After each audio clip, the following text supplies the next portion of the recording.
up, guys? It's Georgia Outdoors here, and today I'm going to be doing a review of the Huddleston Weedless Minnow.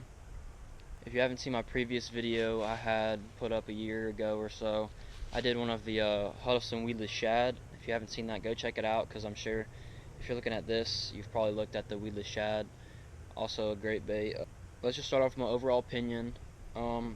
If I had to rate it out of 5 stars, I'd probably give it a 4. It's not, it does catch fish, I would tell you that. But it's a little smaller than I thought it would be, because if you look at it compared to me, my hand right there, it's not very big compared to the weedless shad. The weedless shad, let's just say that this can catch a lot of fish, but not as many big fish as the weedless shad can. And that's probably, I'd say, mainly due to the size of it, because the weedless shad is just bigger, thicker, just looks like a bigger bait fish. So I was impressed with this. The kicking action isn't as great, because as you can see, that tail just isn't, it doesn't have that, the boot, not the boot tail, like thick as the weedless shad, or say like the Huddleston 6-inch. But this thing's held up for me pretty well, because if you saw my other weedless shad review, show you how it torn apart. This one's got a tear in it right here. Both of the eyes have come off. I've just glued those back on. These things took a beating. I've caught a lot of fish off of this. Don't get me wrong. I had this is golden shad, I think. Yeah, it's golden shad. It was more golden, but actually I don't know if this is golden shad, but it's kind of more a little translucent now. After a lot of use, you can tell that it's, I guess, rubber, and you can see through it a little.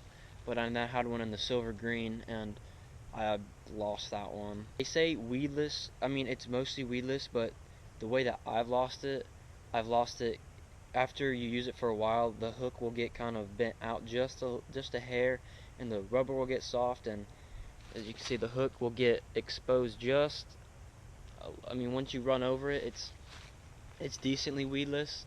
You're going through weeds, you might get a weed caught up every now and then, but it's just if you're going through timber and stuff like that, that's when it can get caught up. And I've lost one on a rope. Same thing, it just got caught in the rope, and of course that wasn't coming out. But overall, I think it's a good little swim bait.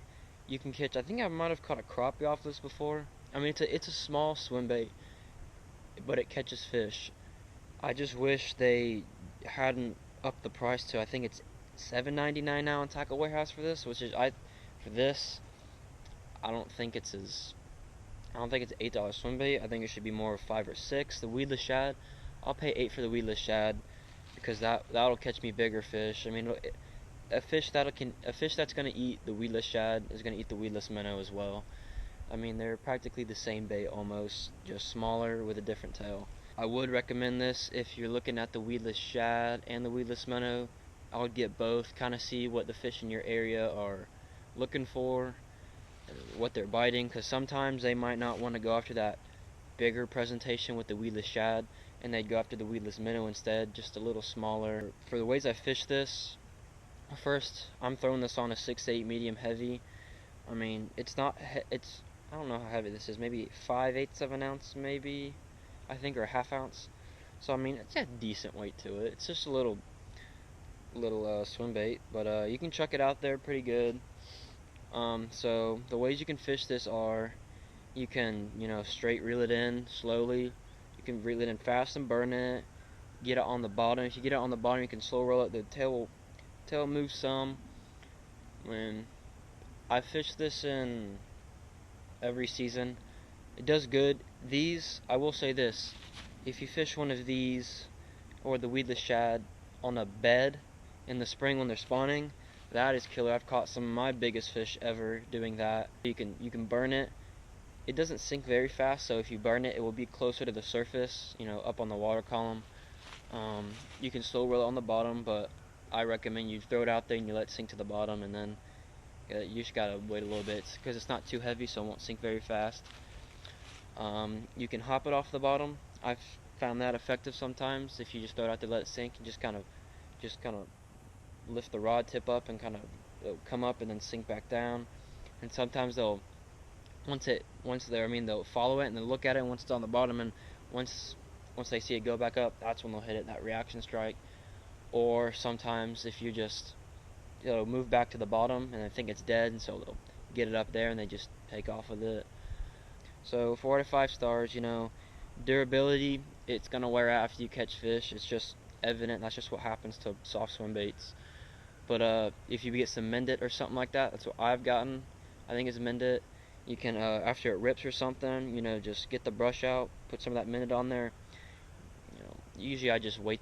I usually do it the day before I go fishing, just to make sure it won't rip or anything. And it'll be back to good as new pretty much. So get some Mend-It or something. That'll really help on the durability of these things. So go out and pick you up one of these Huddleston Weedless Minnows. And good fishing, y'all.